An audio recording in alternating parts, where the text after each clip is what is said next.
Bonjour à tous, en direct du stand KTM au salon Intermode de Cologne. Le constructeur autrichien propose lui aussi cette année un Maxi Trail, en même temps finalement que BM qui propose une nouvelle interprétation de sa R1200 GS. Bref, cette nouvelle KTM, la voici, on vous l'a déjà présentée en long, en large, en travers sur Motonet.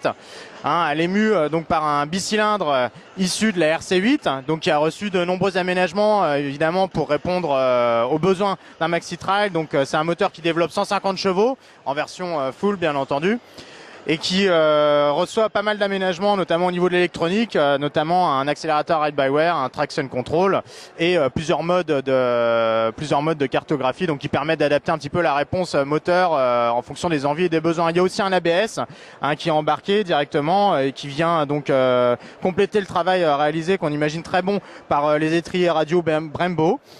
Et en option, cette moto peut aussi recevoir des suspensions pilotées électroniquement, donc qui permettent en fait de régler d'un simple petit coup de pouce au commodo le tarage des suspensions. Donc voilà les grandes lignes en fait de cette moto, qui, on le voit quand même, fait moins mastoc, est moins massive que certaines de ses concurrentes. On pense effectivement bien sûr à la référence du genre, la R1200 GS, qui est quand même beaucoup plus on va dire pas enveloppée, mais en tout cas plus massive, plus imposante.